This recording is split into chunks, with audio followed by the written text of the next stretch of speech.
Please. First, thank you all for coming. This is the Dean's Distinguished Lecturer in the College of Engineering. My name is Bruce White. I'm the Dean. It's my pleasure to introduce a good friend of mine and one of the first students in our program in aerospace, aeronautical engineering back in the 70s, and that's Dr. Steve Robinson, Astronaut Steve Robinson. And I'm not going to say a lot because I know time and you'd rather hear him than me. But I do want to say a few things, that Steve is a unique individual besides being a UCD alumni, yay Aggies, and a very kind, good friend to the College of Engineering and Davis campus in general, making several trips, returning back and bringing Aggie memorabilia into space and returning it to the campus, which he's done this time, which will be coming out very soon. Steve's flown 4 flights, which is extremely unusual for an astronaut. Typically, 4 flights there's not many astronauts that have flown that. And that has to go to Steve's professionalism, his ability as an astronaut, and we just feel tickled that he is so kind to come back to us.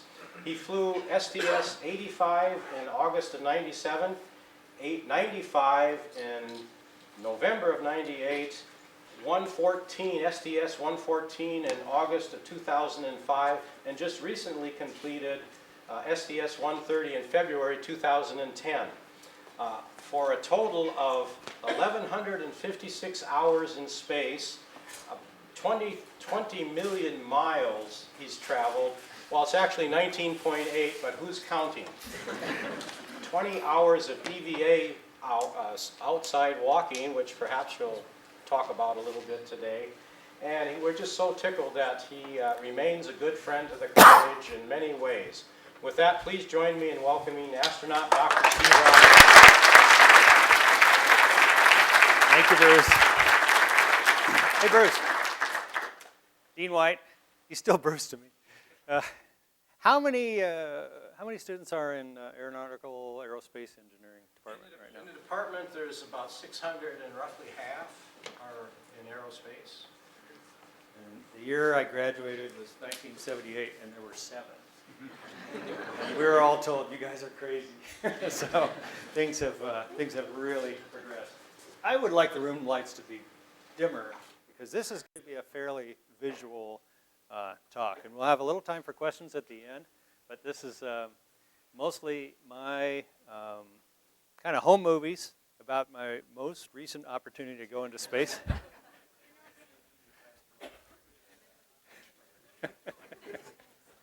I'm not going to state the obvious. I mean, there's a man who graded me down for sign errors.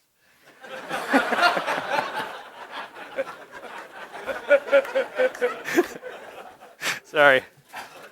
There goes my job prospects. Oh, there we have it. Okay. That's fine. No fire marshals in here, are there? Hey, when I'm ready for the a video, is somebody capable? Okay, great. That's great. So I'll show you some slides. I'll show you a little home movie that the crew made. We just finished it last week. But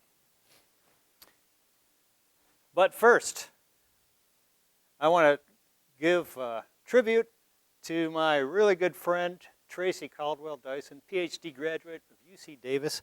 This picture was taken about 4 days ago, and she has recently arrived on the International Space Station for 6 months in space. Now, the only reason I'm here is giving a talk is because she's unavailable. Wonderful person. We love her very much and respect her a lot. She's an amazing person and will do the space station a lot of good. All right, we'll talk about the crew of Endeavour. This was the last big construction mission for the International Space Station. It's almost done. And we're basically the contractor that came up to put the new room on your house.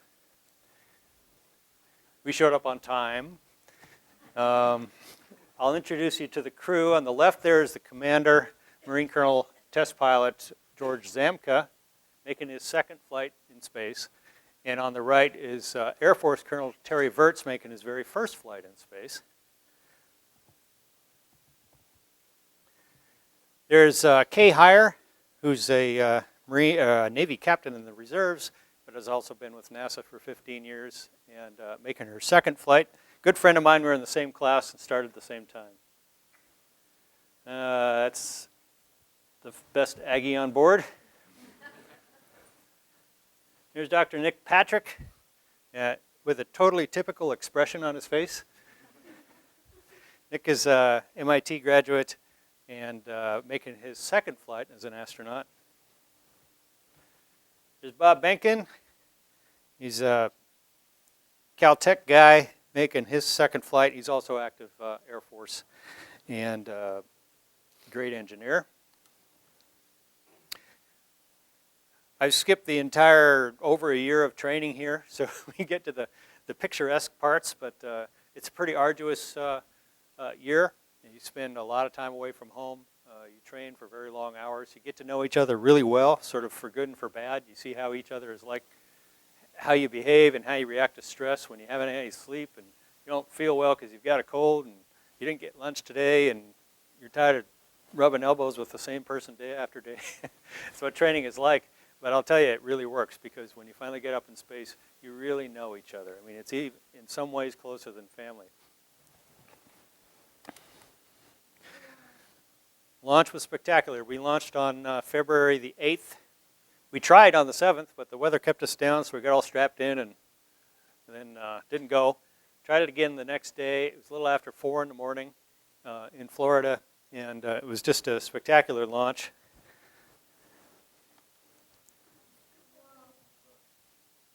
We went through a little cloud deck. See that little cloud layer there? I'll show you a movie of what it looked like to go through there from inside. You never saw clouds go by so fast in your life.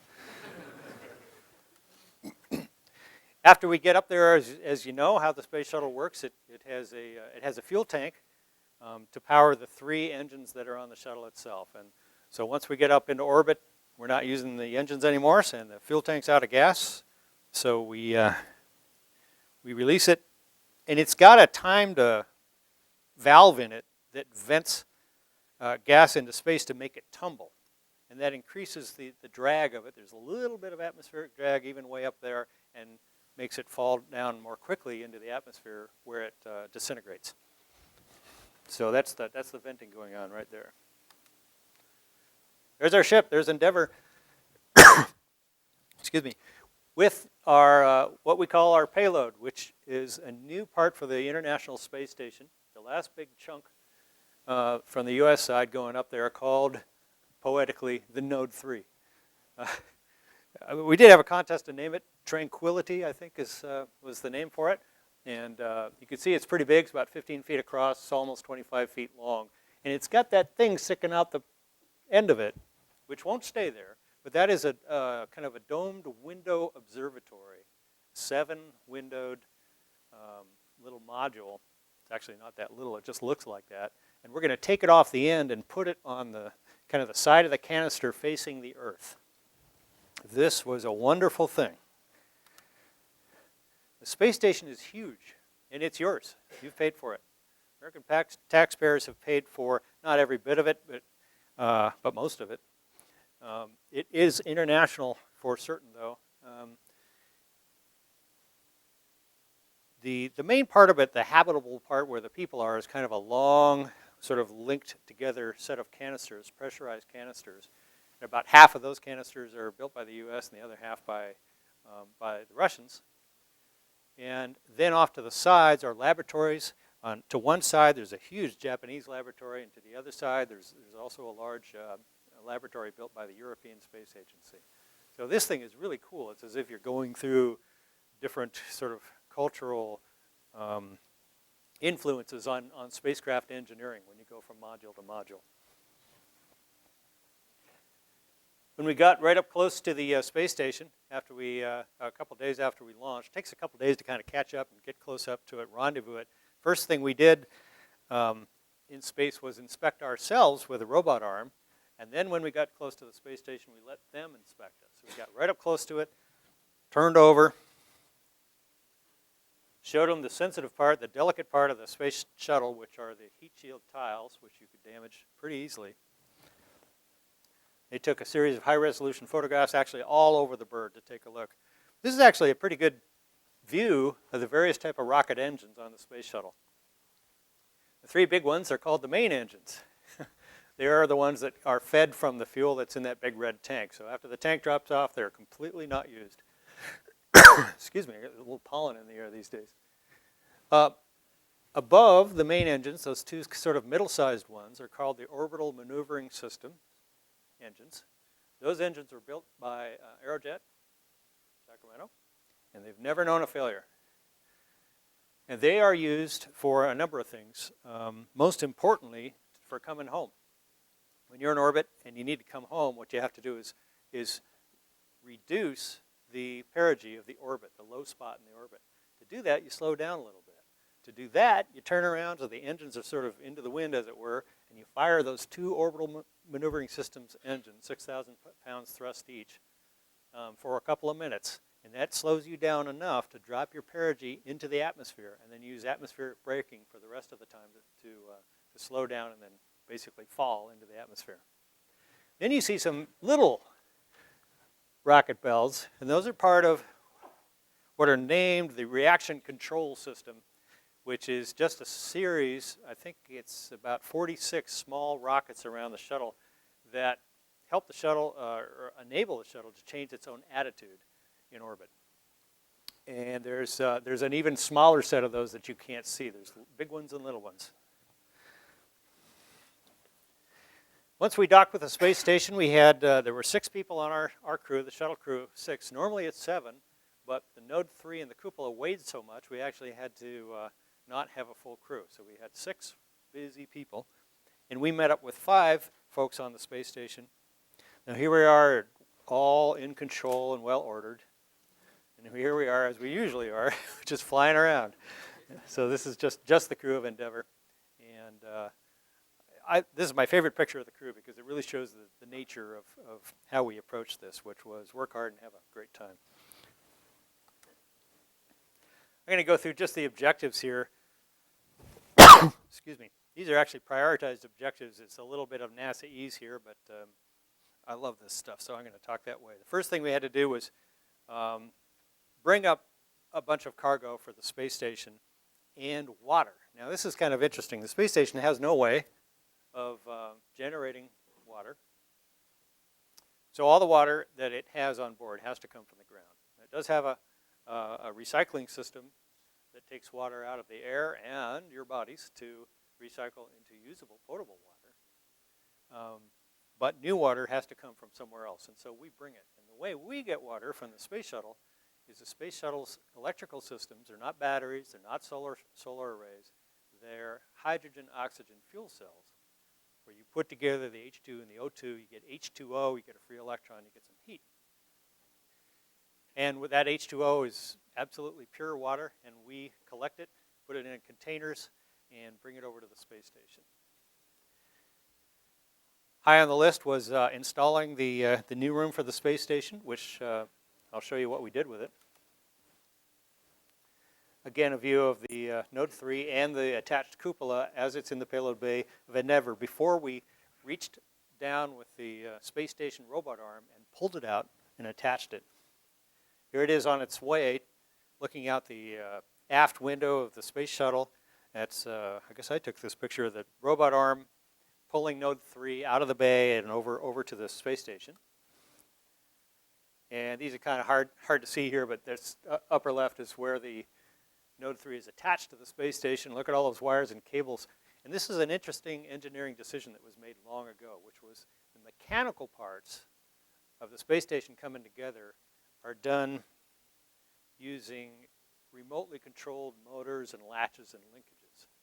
And so the sealed parts that make up the pressurized volume are all done that way.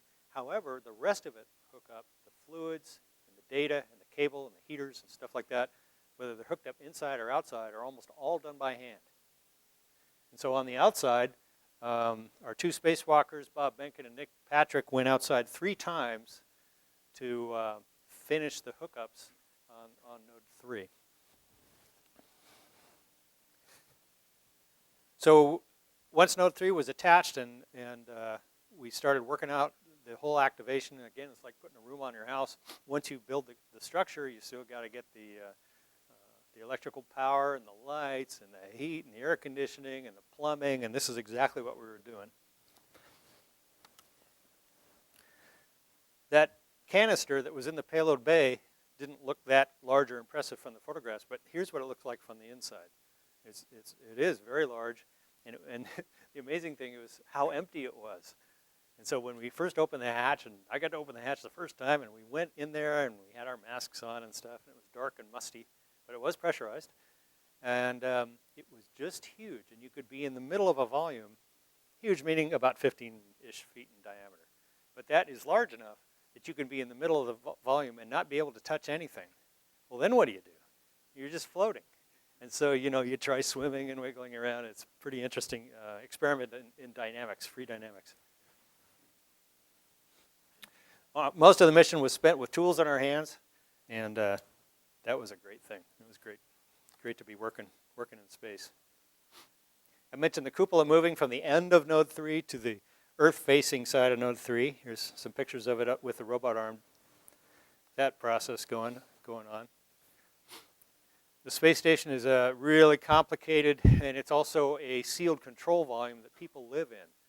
So CO2 has to be scrubbed out of the air. Oxygen has to be replenished. Nitrogen has to be replenished. Waste has to be dealt with. The water issue I talked about. Heating, cooling. Heat doesn't rise in space, so you have to have this active cooling for everything. Cooling inside the space station is done with water, pipes of water that go through heat exchangers that exchange heat either with air or directly with electronics boxes. Outside, the working fluid for the cooling system is ammonia. And so the big hoses that had to be hooked up on Node 3 were actually ammonia lines. We had some scientific payload operations that were really minimal. We were mostly the blue-collar construction crew trying to put some of the final touches on the space station so that scientific experimentation can really start to hit its stride in the next couple of years. I mentioned spacewalks. We call them EVAs just because we like unpronounceable acronyms. But 3 of those were done. My job, I did spacewalks on my last mission, so this time it was somebody else's turn. My job was on the inside, being sort of like the air traffic controller for them. So I had the procedures and talked them through it, and it's a very tight-knit 3-person team to always do these. So it was something I'd never done before. I really enjoyed it.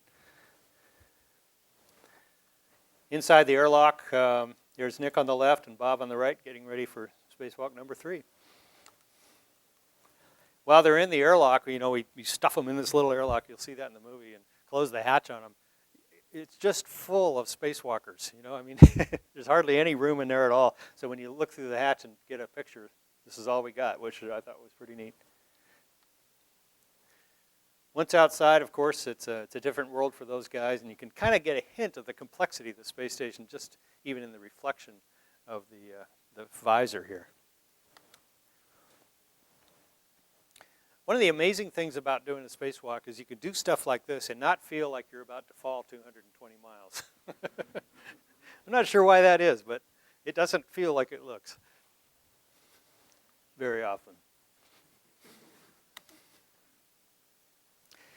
EVAs were very successful. We had a couple of surprises, like you always do, but we had unusually smooth spacewalks, and it really goes to the planning from the teams on the ground that planned these things and then trained us to do them. Things went pretty well. Things got really complicated after a while, where once we had this new room on the space station, then we had to fill it up with stuff.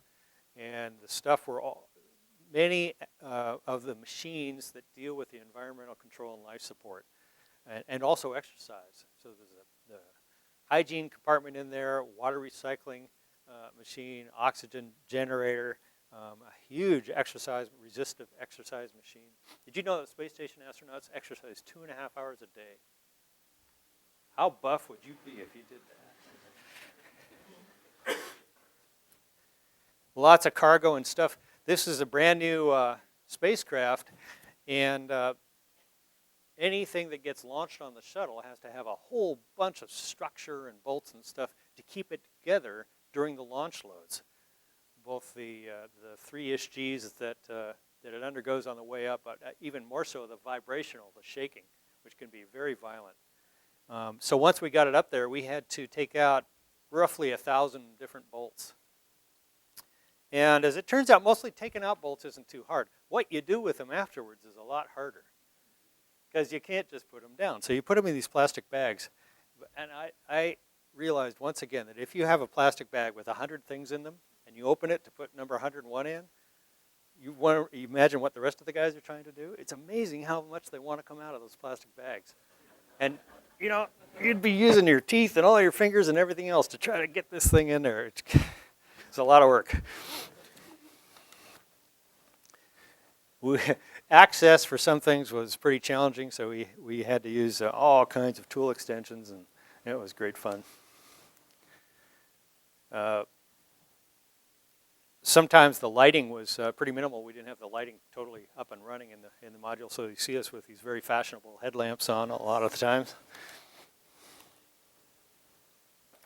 The cupola itself has, again, all these utilities. It has cooling, believe it or not. It has communications. It has heating and power and electricity and data. One of the reasons is this isn't just made for looking out the window. It's made for doing robotic operations. So the space station robot arm is controlled by 2 hand controllers and a whole bunch of monitors. And that whole robotic workstation that you control it with is going to be moved into the cupola so you can actually look out the window and see the arm in 3D. Kay spent seemed like about a third of the mission in the cupola, turning wrenches and working procedures. The procedures we had to accomplish in about 6 days here was about just under 800 pages of dense, it looked like one of those Chilton's engine manuals that you had to work every page.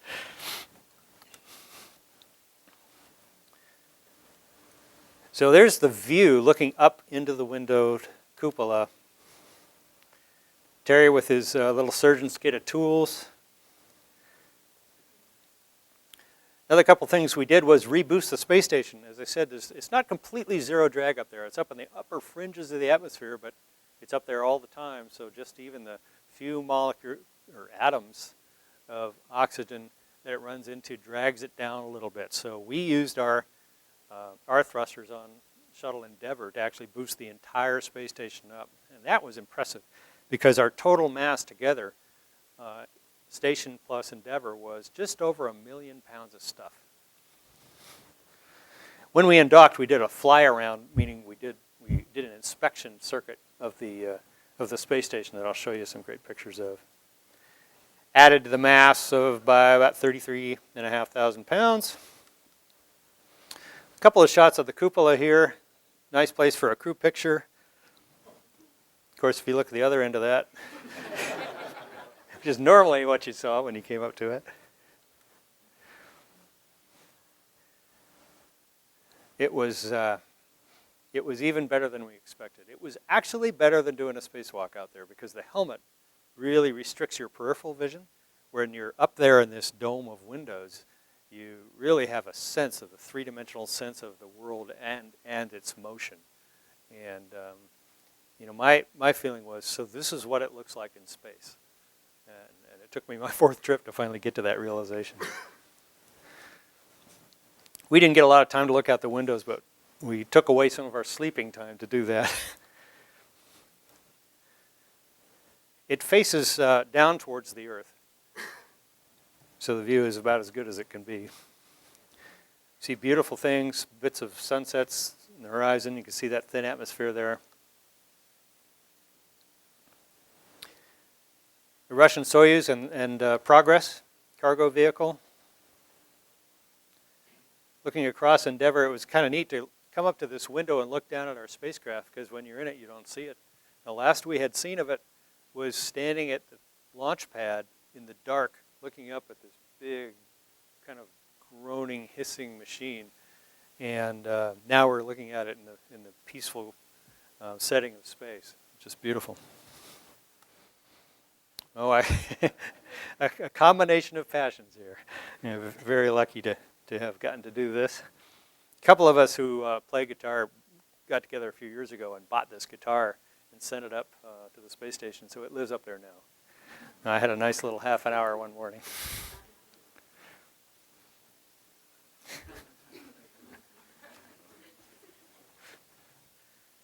Some people brought this up.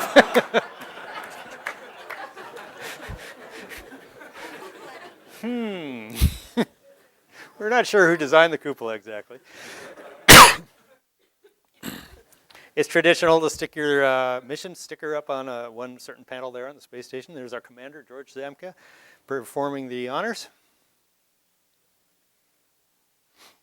Space station was even bigger when we left it. Moving away, the solar arrays, it's a shadow of the space shuttle on the solar arrays. It's kind of hard to believe that human beings actually built this amazing looking thing. And the light kept changing. We went around it, but the sun was, of course, moving rapidly too. And so the light kept changing on it, and the view is just changed all the time. It always looked different. And there's a sign of a successful construction mission, a space shuttle with a completely empty payload bay.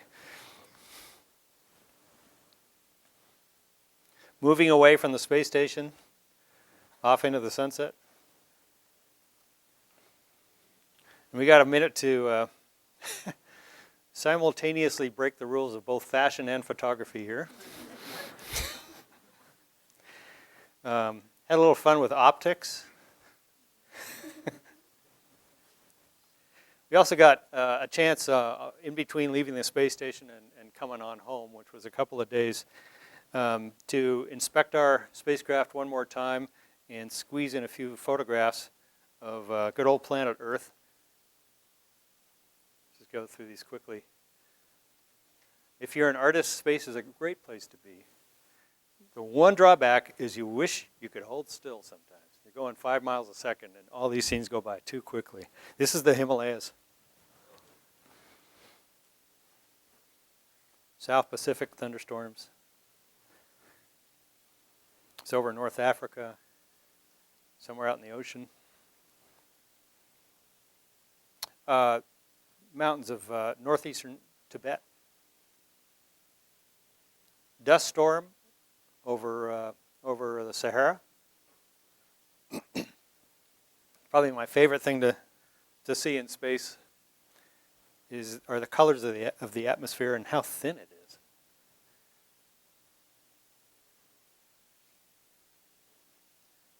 If you're a student of weather, and every aviator is, it's fascinating to see weather on this scale. You never see this much of it at once, and you can see physical processes that you never really realize when you're down in the atmosphere flying in it.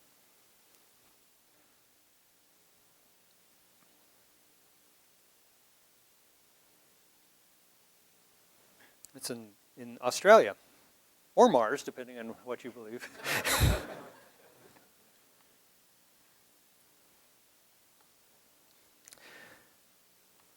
We're coming up to a movie here, which is, as I say, sort of our home movie that the crew put together. It's not all that professional, but it's what we wanted to show. So we're sort of starting, I'm ending the mission here. I'm going to start it over again in the movie. We landed at night. Boy, were we sleepy, but we actually are holding each other up in this picture. You never realize what a challenge it is to be a biped until you come back from space. Oh yeah, and then there was one last thing to do. As soon as I got out of the space shuttle, I got hauled off to this little room where they strapped me into this gear, and that piece of equipment rotated at twice per second for 45 minutes. And I was walking okay before that. All right, let's run that video. I think it's going to be on a different screen, right?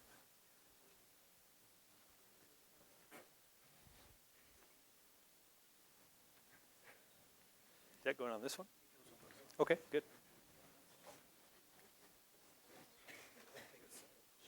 Okay.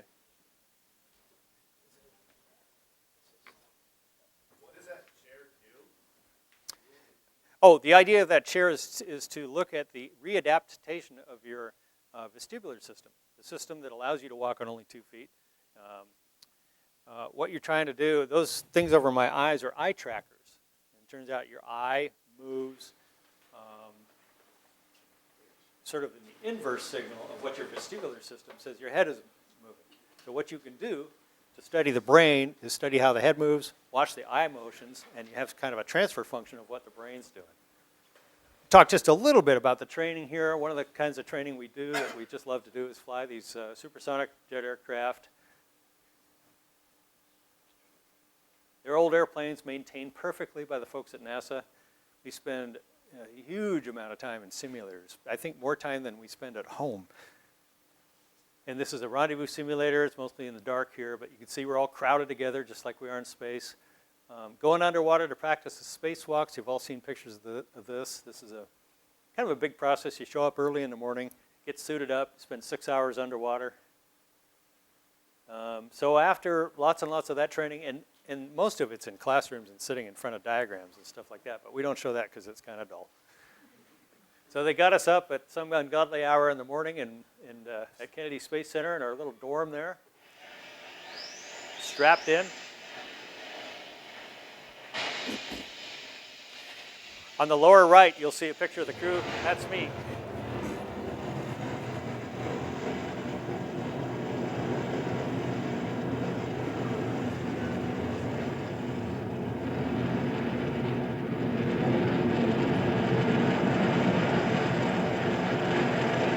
There's the cloud deck.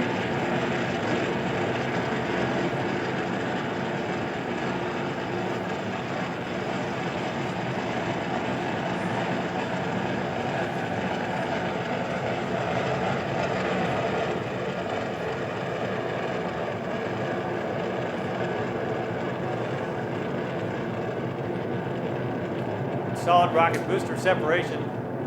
Big flash in the cockpit.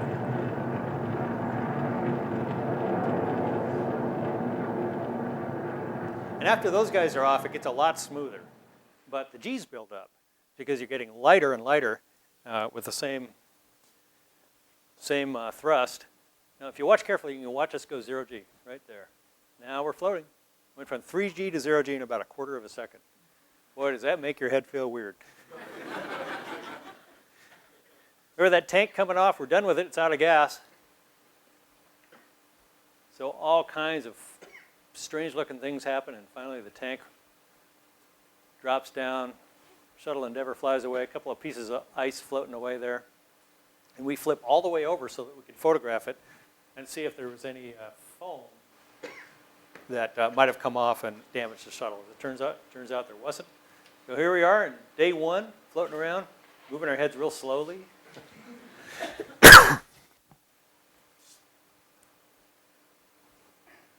First thing we do is inspect our ship.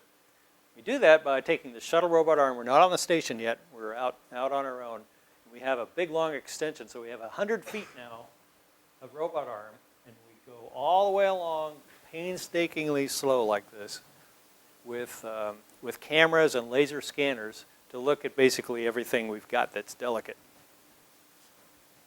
We look at the results. The guys on the ground look at the results and gave Endeavour a clean bill of health. So that's like a big whew. You don't have to worry about that for the rest of the mission. Now, the next big thing is to go catch up with the space station and dock with it. It takes the entire crew of 6 of us to do this in a space that's built for 3. Some of our early views of the space station were like that. This is from the space station itself. These are the guys who are going to photograph our inspection run. So here we are showing the International Space Station, the shuttle Endeavour for the inspection tour. This is sped up. It's not quite this fast.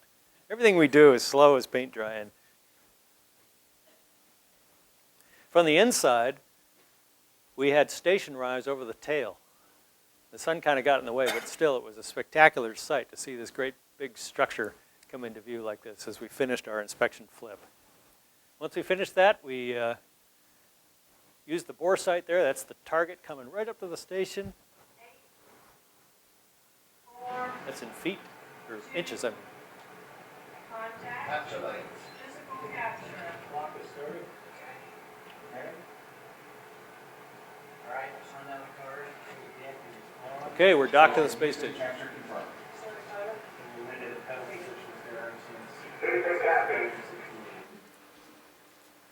That's a big process. So we open the hatch and we come on in and we find Earthlings. It's great. Found our friends on board, five folks on board, 2 cosmonauts, 3 astronauts, and one was Suichi Noguchi, who's a guy that I flew with on a previous mission, and we did our spacewalks together. So we're like brothers from another country. It was just great to be together. We had even a little welcome sign. Got right to work. Terry in the background and Kay in the foreground, pulling out Node 3 from the shuttle's payload bay, using this time the space station robot arm and plugging it in. And it took 2.5 hours to do what you just saw in the animation. It's very massive. You don't want to bump anything, and it's hard to start and to stop. And these are tiny little AC electrical motors in these robot arms, so everything is done really slowly. At the same time this was happening, the 2 guys were out doing a spacewalk. Of course, we told them to get out of the way, make sure they weren't in the seam here, but as soon as it was connected up, they got to work. Shortly thereafter, we pulled off the cupola off the nose and plugged it in on the Earth-facing side of Node 3. That was not without its excitement. We had some interference problems that we overcame. And there's the cupola in a protective sheath. It's still wrapped from the factory, and the spacewalker guys are going to go unwrap it outside. You can see how busy the space station itself is. This is another module that we had to relocate using the robot arm. This was a huge robotic mission as well as just about everything else. This was one of the most complex shuttle missions that NASA's ever flown.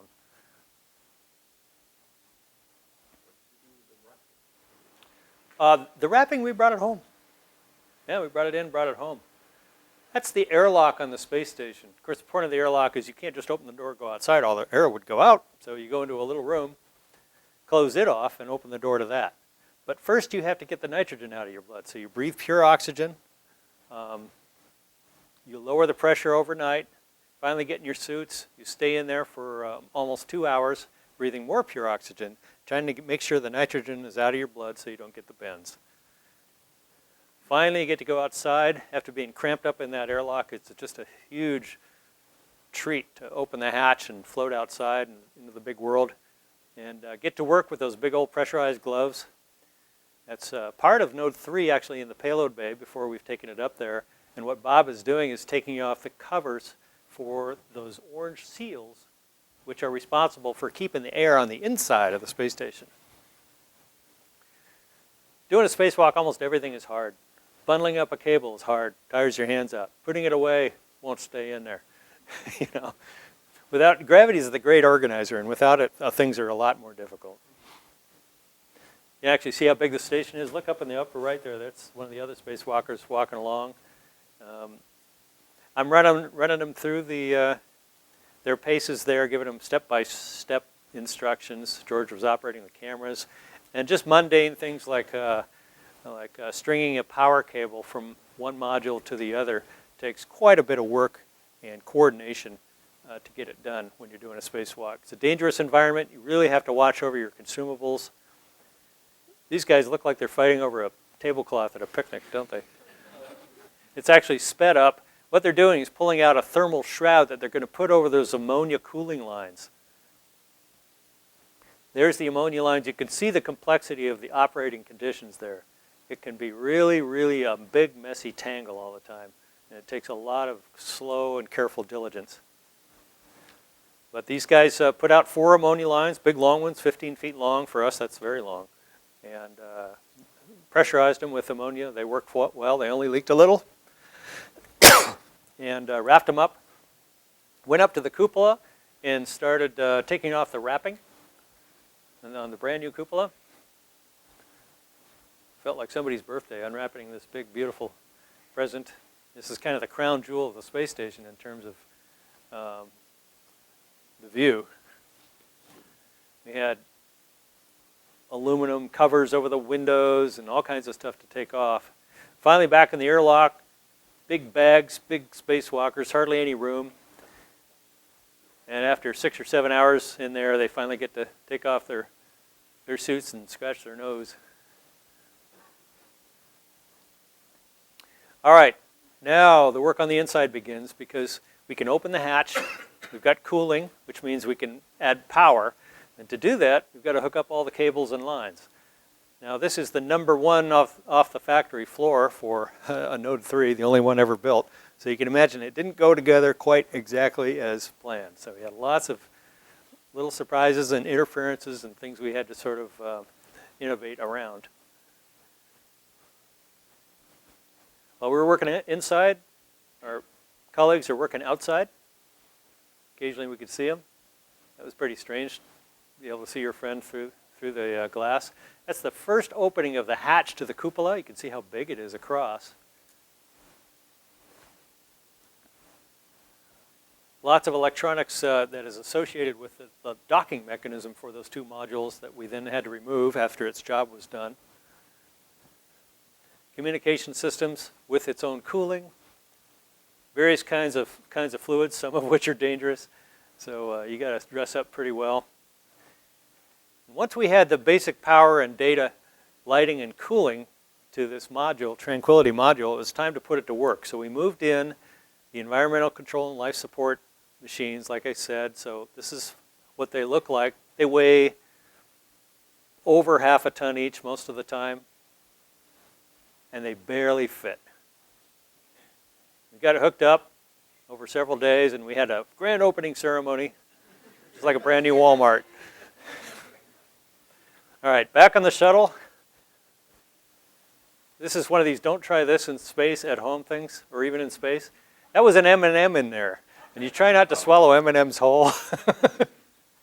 This is how a Marine fighter pilot does physics experiments. At least that's what I tell them. This is interesting partially for the trajectory of that small edible satellite, but also it gives you an idea of the environment. Of course, anything can become a satellite in space. And it's hard to keep track of all your food at all times. Sleeping is great. You can sleep on the ceiling, upside down on the wall like Terry's doing here. He's got his iPod on. You're strapped in because you want to wake up where you went to sleep. You need to exercise or your legs will get all skinny and pale like mine. This requires almost no explanation, I think. Just watch this. Peanut butter and jelly.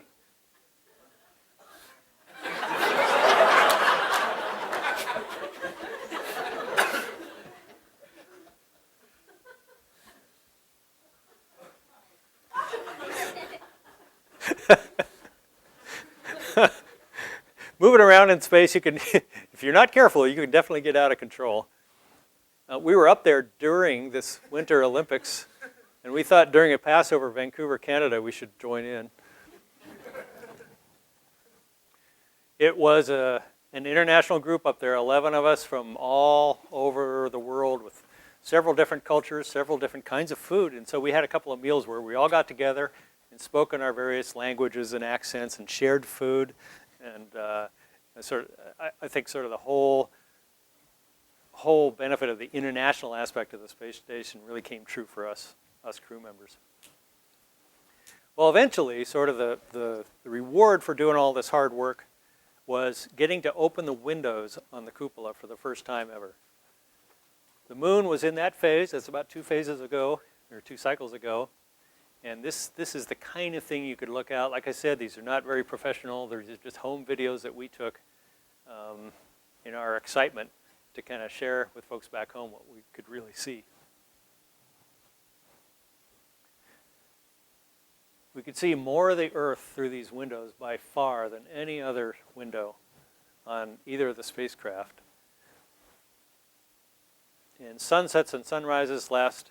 They're very quickly. I'll show you a sunrise here in about 20 seconds or so. It's spectacular to watch from these windows also. I mean, I could talk about it till you're tired of it, maybe you already are, but you cannot describe how amazing it was to see space from that aspect. Well, we got our work done, and it was time to go home. We said so long, we closed the hatch, and we backed away from the space station. You'll see the separating point between the shuttle and the station right here as we separate. This is done by hand. So now it's Terry Burt's job to fly, and he's flying by hand to move out away from the space station and then circle it. We watch the sunrise like this. Goes through kind of this toasty orange color. This is real time. And very rapidly up to a bright, almost acetylene white. So we did one lap around the station taking inspection photos. One of the big things about that environment is there are bits of debris in space, and if they hit the space station, and they do, we want to know where they are. So we went all the way around. We had a fabulous daylight clear pass over the Himalayas, which in my experience, you almost never see the Himalayas in that much, with that much clarity, lack of cloud cover. Kind of admired our handiwork a little bit here, and also took a real good close inspection of the whole structure. So now it's time to get Space Shuttle Endeavour ready to go home. There's stuff everywhere. It's kind of like going camping for a couple of weeks. You have to pack up. Now, where did I put this, and how come this doesn't fit where it was when we brought it? It was like that. We closed the payload bay doors. Very structurally important. We got back in our suits. Now, this is harder than you think because I grow about 1.5 inches in space. Your spine stretching out. So getting back in your suit is really painful. It doesn't fit anymore. And back down into the atmosphere, like I was talking before, you're hitting the upper reaches of the atmosphere so hard that the molecules are releasing energy through photons. And they glow in this amazing flashing plasma. It looks like pink flash bulbs going off in your cockpit. All the way back down to Florida. Weather was great. We landed, I think it was around 10:30 at night. George Zamka at the controls. This is done manually. It's only his second space shuttle flight ever, and he's landing the shuttle. No pressure. Did a beautiful job. Chute comes down to slow us down because we landed almost 200 knots. You can see kind of a little flashing there. That's the exhaust for our hydraulic motors that power the aerosurface controls. Every pilot wants to land right on the center line. George managed to do that. And we're standing here trying not to fall over. I'm going to go back to a couple slides here just at the end. There's our patch kind of came true.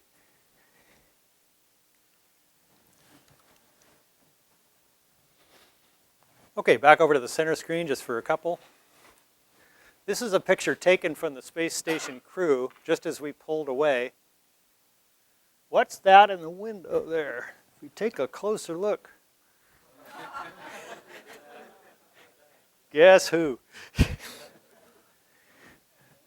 And then, of course, UC Davis is a very important place to me, and College of Engineering really gave me the opportunity to pursue this. And so it was nice to remember.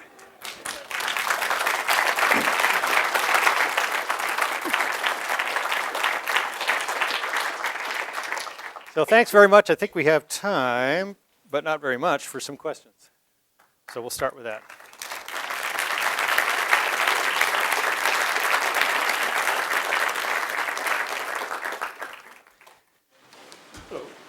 First of all, I'd like to say, from our perspective, my husband and mine, that we have enjoyed all of your public talks so much on campus. It's been fascinating, so thank you very much. Thank you.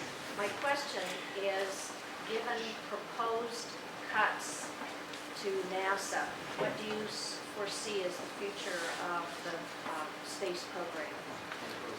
That is a huge question. I'm sorry. No, it's the right question to ask, too. It's the one all of us are asking ourselves and each other every day. First, let me frame it a little differently. The question is, due to proposed cuts in the NASA program, where is the future of spaceflight going for humans in this country? We had a kind of a forum about that in the hour before this talk. just to discuss it, not to answer that question. The proposal on the books, on the table from the White House, is to increase NASA funding, but to not go back to the moon as we planned. To use that funding to do technology development, advanced technology development for traveling in space, both near and far distances, particularly for large rockets, and also to promote other companies or companies outside of the U.S. government to develop the capability of taking humans to the International Space Station. Everyone believes all those are the right things to do. It's a matter of time. If we retire the space shuttle in September as planned, which is probably going to happen, how long will it be before Americans can launch in space and go to the space station? And the question is, well, not long at all if we buy seats on the Russian spacecraft, which we are doing. We have been doing, in fact. Tracy went up on a Russian Soyuz rocket, and we'll continue that. But for the foreseeable few years, that will be the only way that Americans can get to the space station. That may or may not be the best solution in the world. And there's an awful lot of jobs involved, too. So these are really big issues that have large economic impacts and therefore large political impacts. There's, the president is going to be down at Kennedy Space Center next week to discuss these things. And I think that that will be pretty educational to find out what his point of view is. Now, of course, the president proposes a budget and how it is going to get used. NASA is an agency and marches to the policy decisions of the White House, but the funding comes from Congress. And Congress is supposed to listen to us. So, write your congressman on whatever it is you feel. Yes, Gabriel. Can you contrast the SpaceX program with the canceled Constellation program? Oh, probably not. You know, in the last year, when the question is the SpaceX company is building, proposed and is in the process of designing well, both a rocket and a capsule that will take first cargo and then people up to the space station. Man, that's the right thing to do. That's the right thing to do. What I can't comment on is the particularities of their engineering approach. Mostly because I've been training for this mission for the last now year and a half, so I don't know those kind of details. I know that all of us hope that they really succeed and that they can do that kind of thing more reliably and cheaper.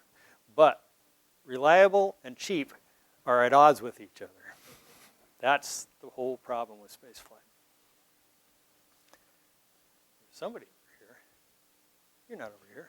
You can go. Do you want to go back as part of one of the International Space Station expeditions? Do I want to go back? Yeah. Anybody who's been in space probably wants to go back, and I do too. But after 4 missions, I'd be a little surprised if they gave me a 5th when other people are waiting for the 1st and 2nd. We'll see. Way back in the corner there, young man. How long does it take you to build these ships? Because it kind of looks like a giant Lego set. Giant Lego set. Why didn't anybody ever think of that? How long does it take you to build them? The one you saw right there has taken 12 years. Whoa, 12 years, yeah. It's a big Lego set.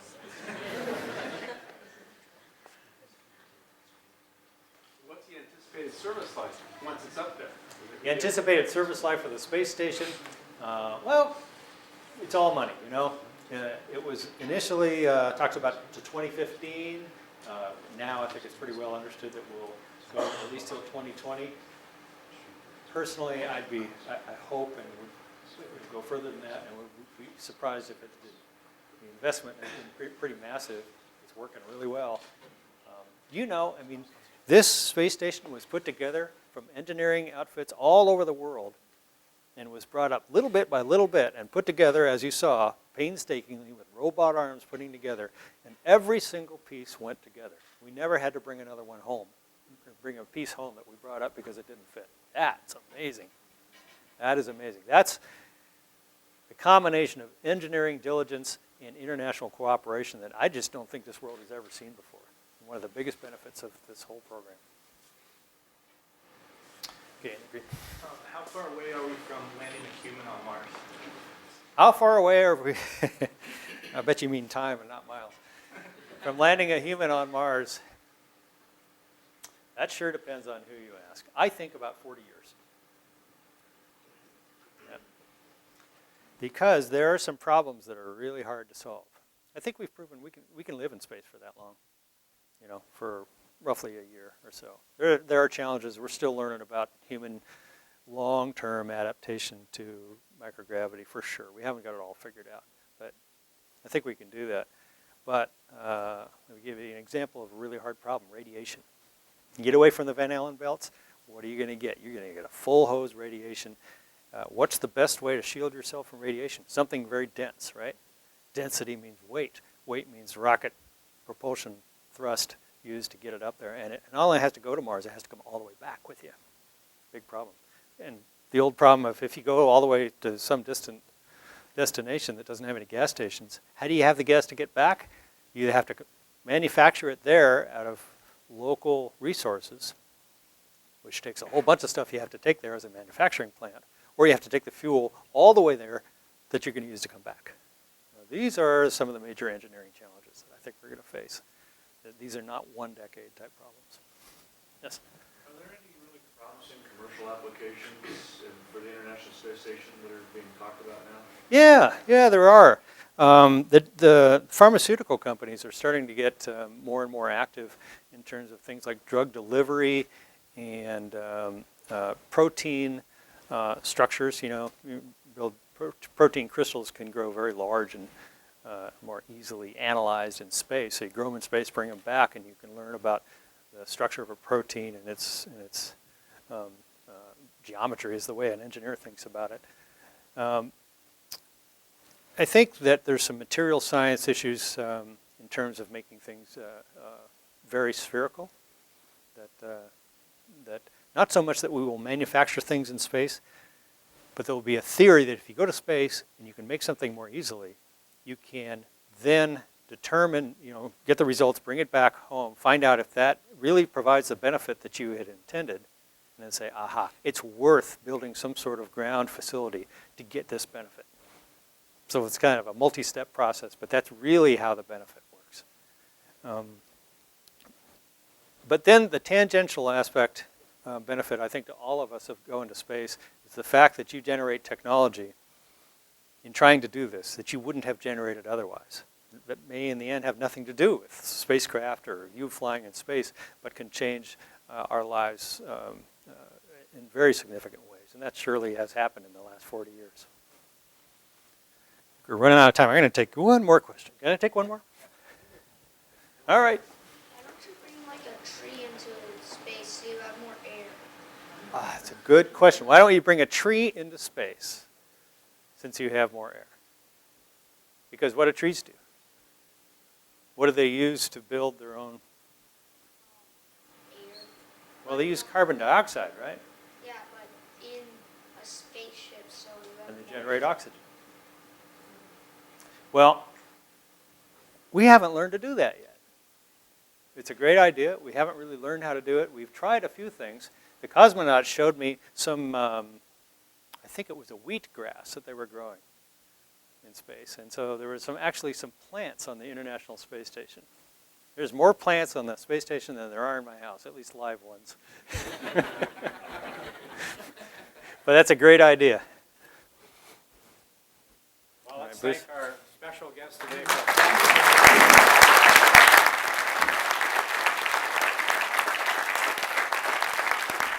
Thank you, Bruce. Appreciate it. Very nicely done. Good. Thanks a lot for having me back.